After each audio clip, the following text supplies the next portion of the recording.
Hello friends, and welcome back to our homestead. I have a sink full of zucchinis. Some of them are beautiful and perfect for eating, perfect size. But as you can tell, most of them are huge.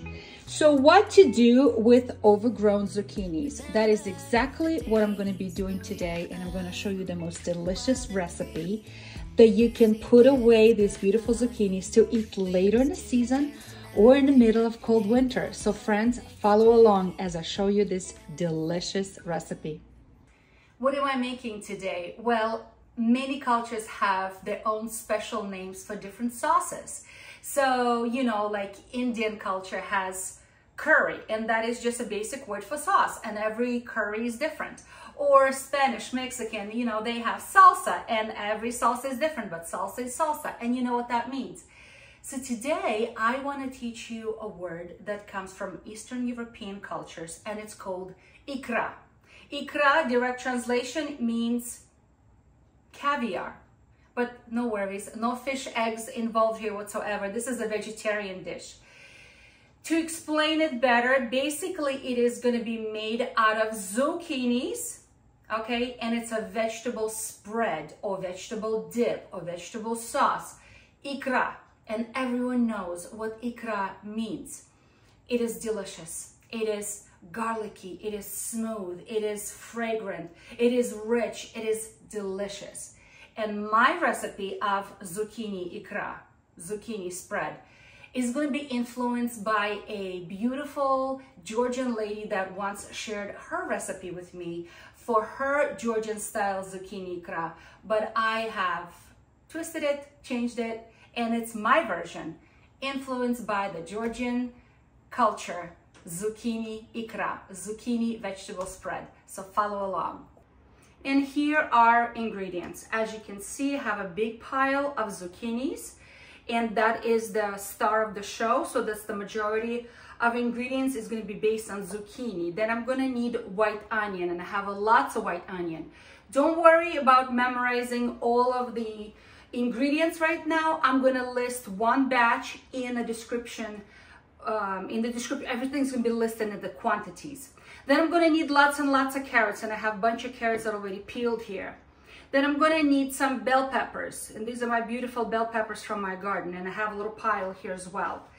It's going to have a little zing, so if you want less zing, use less, but these are hot peppers, and I'm going to be using these hot peppers. Also, we're going to use lots of garlic. One batch of this Ikra requires one head of garlic, so I already have a bunch of garlic peeled here. I'm also going to be using some parsley, okay? And it takes about one bunch that you can buy at the store per recipe, okay? Then we're going to be needing tomato paste, regular tomato paste. Obviously salt, obviously pepper. We're going to be using some paprika, and here's my regular paprika, not spicy, regular paprika. Some sugar, olive oil, and of course we're going to finish everything with some vinegar, and that's going to be at the end.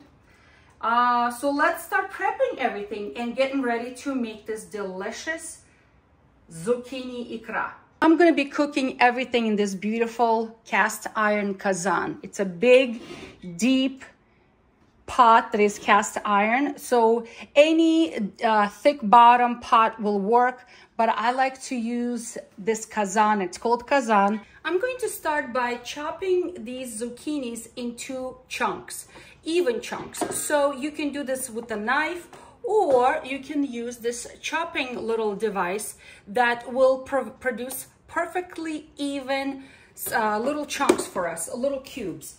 So let me push everything aside and start chopping up all my zucchinis. If zucchini skins are very tough, then it's best to peel them. So I have a peeler. Also, I'm gonna cut off the ends that I don't need, or like anything that's damaged, okay?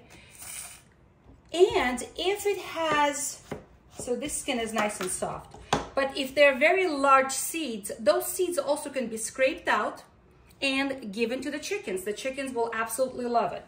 So what I'm gonna do is I'm just gonna cut into chunks These seeds are not too big. I'm gonna keep those seeds. And I'm just gonna put this all in. Let me push this aside. And I'm gonna put this onto my chopping device and just chop it. It's gonna be much quicker than doing it by hand. See? Look how fast it's chopping for me. Beautiful. I can leave them in circles as well.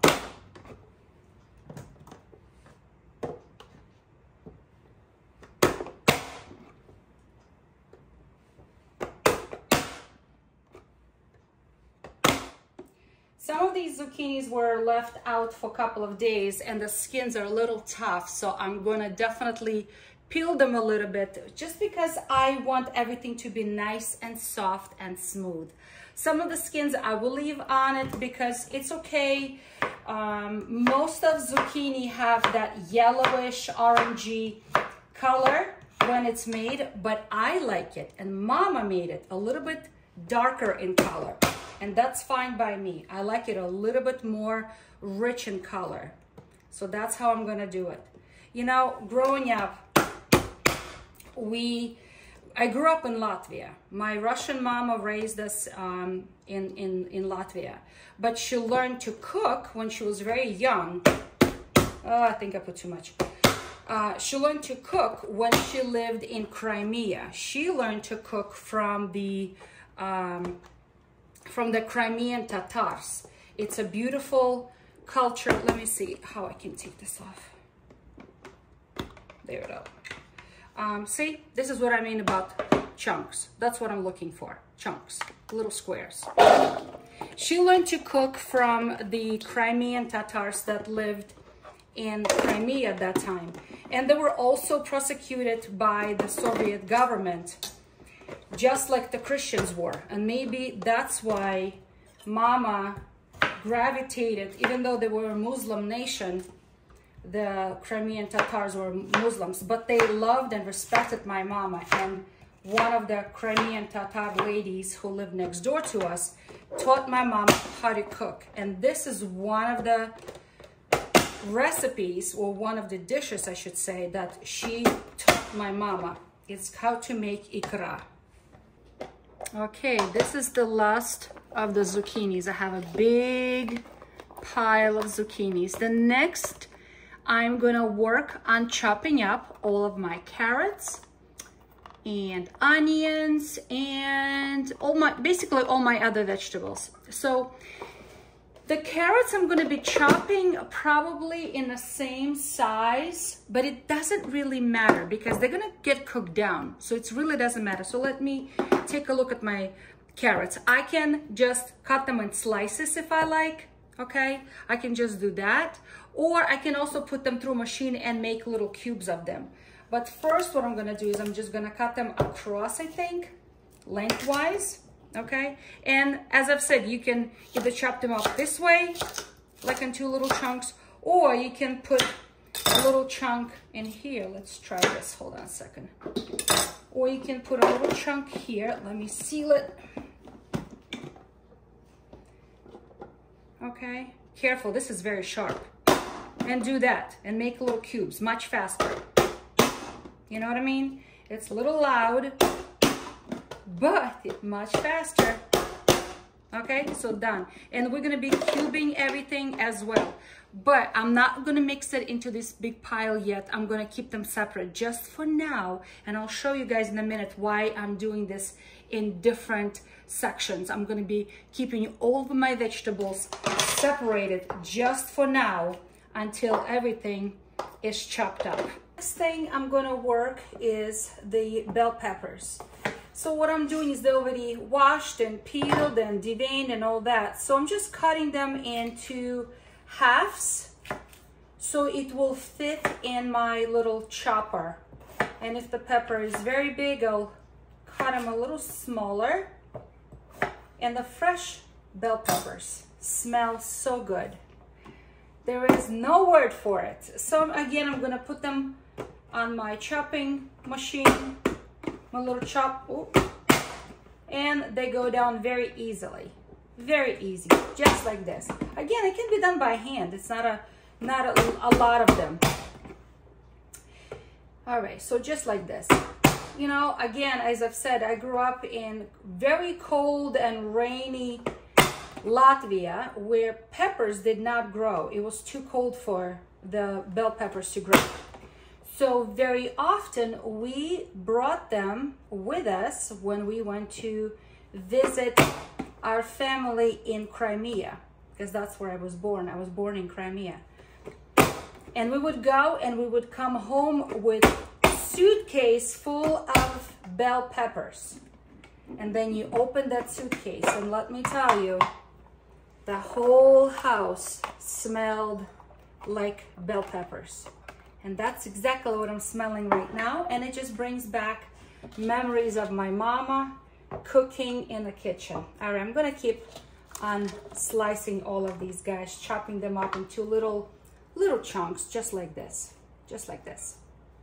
Next thing, I'm going to work on my onions, and I have lots and lots of onions here. I'm going to be using the same chopper, and if you don't have one of those choppers, then you can cut them into chunks. But what I'm going to do is I'm going to cut my large onion into very thick slices, and hopefully it will fit in my chopper just like this.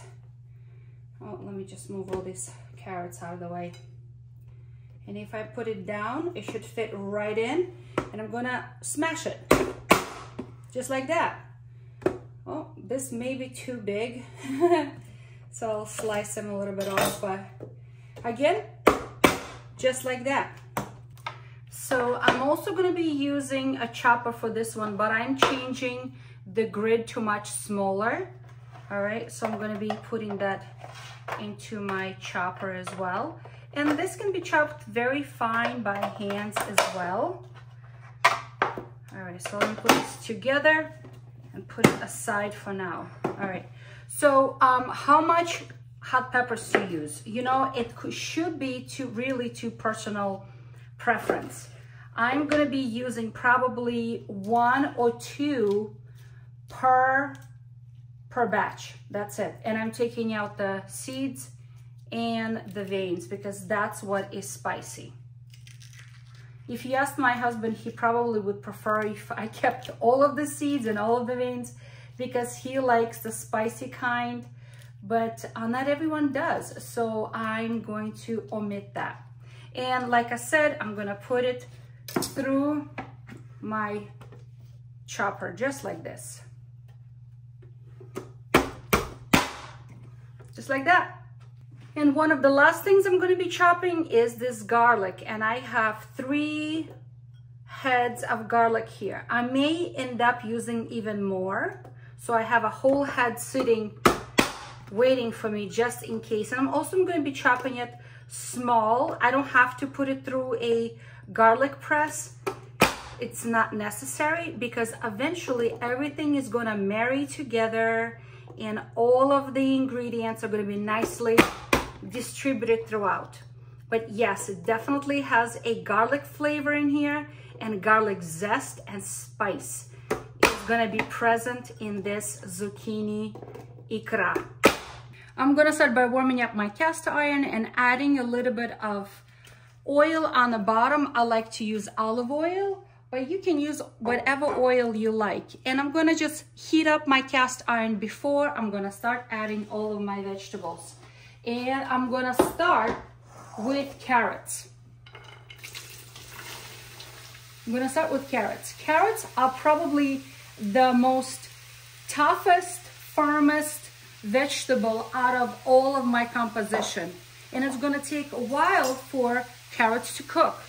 So I'm just gonna spread them across, make sure everything is covered with a little bit of olive oil, and let them cook until they get a little softer. Not all the way through, al dente, but a little softer, okay? So it's gonna take a few minutes. Remember, they're chunks, they're kind of thick. So it's okay if there's a little bit of caramelization happens in the carrots. That just adds more flavor, delicious flavor. So this has been cooking for about 7 minutes, and I see a little bit of caramelization happening, and the carrots are becoming much and much softer. So to this, now I'm adding the onion. all of this beautiful, fragrant onion. And it's also going to saute together until it becomes soft with the carrot. So friends, I have to tell you, there's no way all of my zucchinis are gonna fit in here. I think I have to take out a second vessel to cook into. This is not gonna fit all together. Look how beautiful this is. Colors of summer. Oh, yum. Things are softening up beautifully. The onion is soft, the carrots are soft. And now I'm adding my peppers, my spicy pepper and garlic in here as well. And it's also gonna continue to saute together until everything gets nice and soft.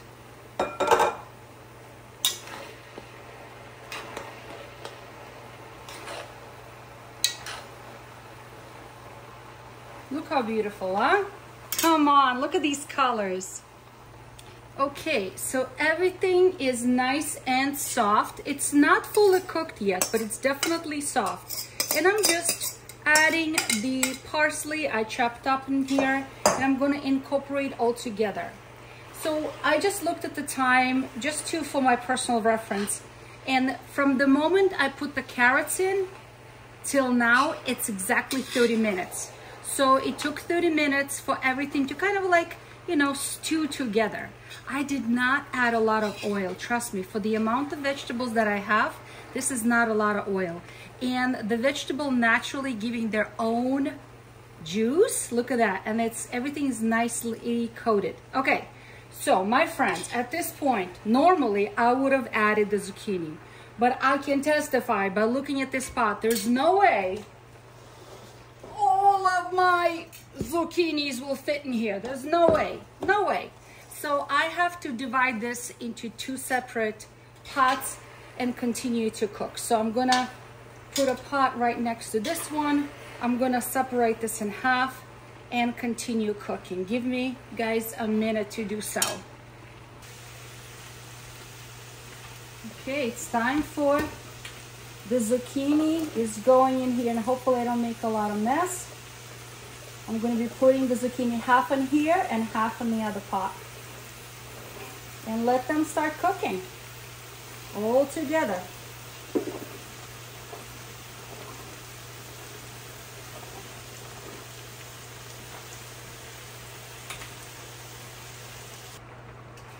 Okay, I'm going to be adding some salt, probably close to a tablespoon right now per pot. And this is designed so that the zucchini releases its liquid, its juice, okay? Because I'm going to be putting a cover on and I'm going to allow it to kind of stew together until all of the vegetables are completely soft, which probably gonna take about a half an hour. And I'm also gonna be adding some black pepper right now. So this is probably about a half a teaspoon. I will add more later. This is just the start, a little bit more. So let me just stir everything together. I'm gonna put a cover on and I'm gonna allow everything to stew together. I'm gonna stir once in a while because I don't want anything to burn to the bottom. And I'm going to turn down the heat to a medium. I don't want it to be a high heat anymore. I want it to be on medium. Okay, so this has been cooking. Zucchini's been cooking in here for half an hour. And if you look at the time, from the beginning when I started cooking carrots, till this point, it's been exactly 1 hour. Everything is nice and soft and delicious. However, this is not over yet. Now we need to add other few very important ingredients. One of them is gonna be tomato paste. And tomato paste is gonna add not just the delicious flavor and gonna give good color, it's also going to thicken up my ikra. Because we don't want a thin, runny spread, right? We want it to be nice and thick and luscious. And that's what I'm doing. So I plan to use about 3 to 4 tablespoons, very generous tablespoons, per batch. That's how much of tomato paste I'm going to be using. I'm going to stir this all in, and it's going to continue cooking as I'm adding my other flavors. My other flavors will include paprika.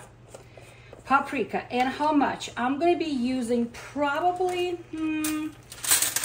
2 to 3 tablespoons per batch as well. Okay, so 1, 2, 3.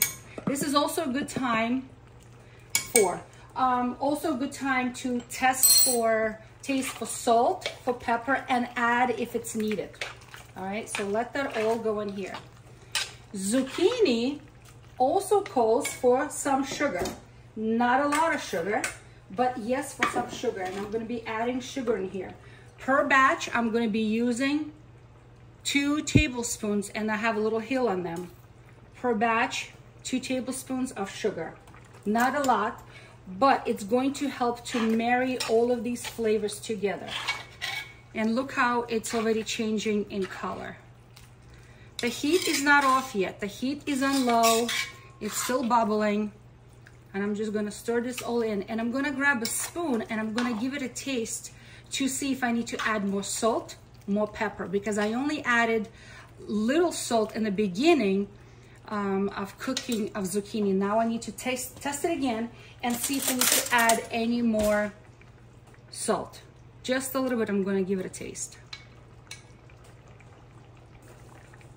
I definitely need to add more salt, so I'm going to be adding about a tablespoon of salt, and I'm going to be adding some pepper in here as well, probably about a teaspoon of pepper in here, maybe a little less, but that's what I want in this ikra. Okay, so everything is been cooking, it's becoming nice and soft, but a spread has to be a spread. It has to be nice and smooth. Right now, everything is still chunky. We need to turn it into nice, smooth, almost like a thick paste type of consistency. I'm gonna be using a blender.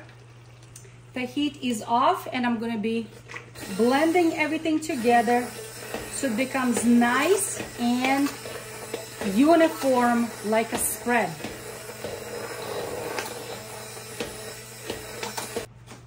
Do you see how the color changed a little bit? It became nice and smooth. Beautiful, huh?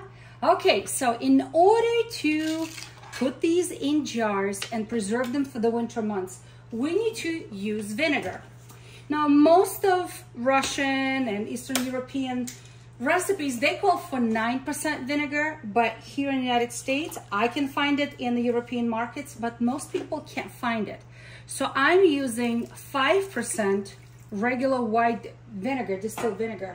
And I have adjusted the amount to reflect, to make sure that it's a proper amount. So again, not to worry that you're not gonna know how much to use.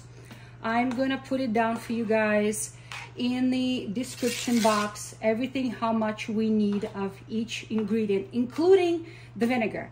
So put the vinegar in it, and I'm gonna turn the heat back on, and I'm gonna bring it to a boil. Why? Because all of the ingredients, as I'm putting them into hot, sterilized jars, the liquid should be hot piping as well, just like as if I took it off the stove boiling, okay? So my jars are sterilized and they are ready. In about 5 minutes or so, as soon as it starts bubbling up, I'm gonna see bubbles coming through. I know that it's boiling, and we're gonna start jarring this bad boy. It's gonna be delicious. Today we'll be using canning lids from 4Jar Company. I like their product, good quality, and I recommend using it as well. If you guys are interested to buy it, I am gonna leave it in the link. And also I'm gonna tag it as a product that's available. So according to the instructions, they recommend that I use boiling water, bring it to simmer. So what I do is I just boil some water and I pour over my lids and in anything pretty much that I'm gonna be using to sterilize before I, put it on the jars. Today I used my my oven to actually sterilize them.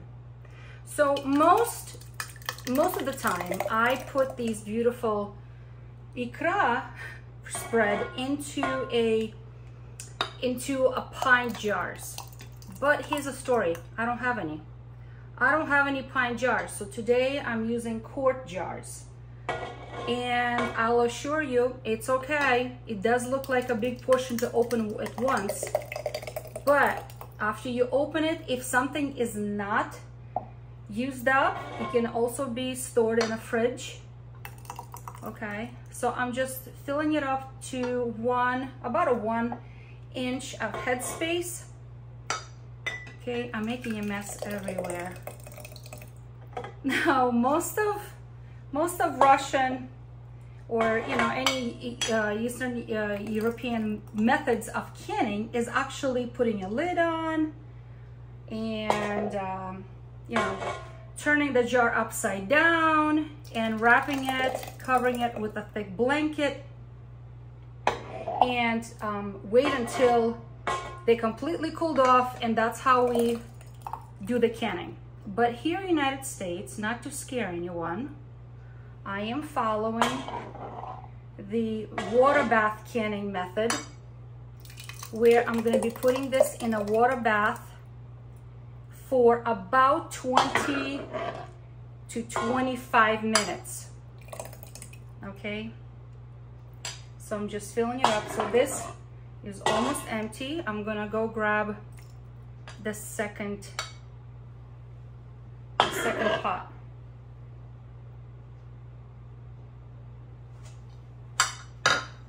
As always, I'm gonna take a little bit of vinegar on the paper towel.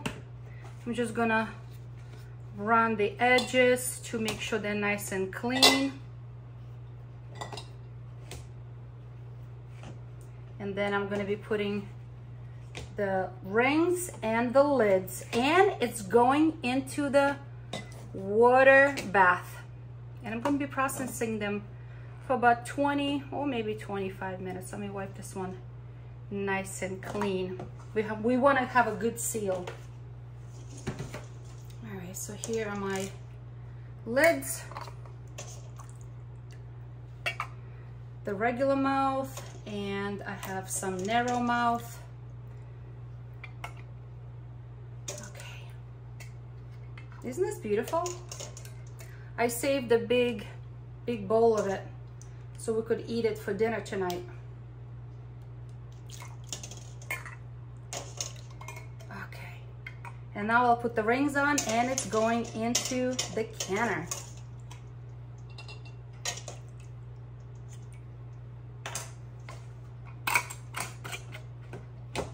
Finger tight. It doesn't have to be very tight, just finger tight.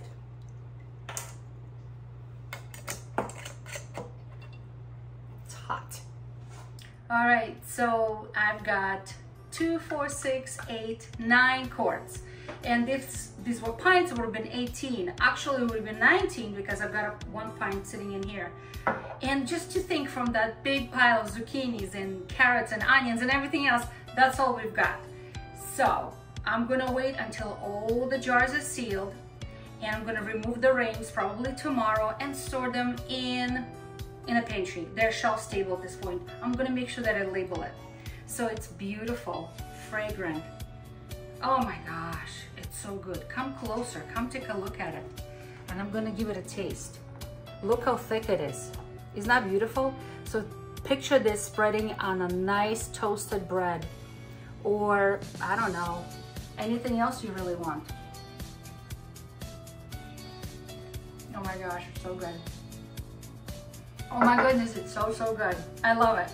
It's probably my most favorite recipe. So friends, I hope you try this recipe. I'm gonna put all of the ingredients in the link. It takes about an hour to make it, and then you just have to water bath can it. So friends, be encouraged and try something new.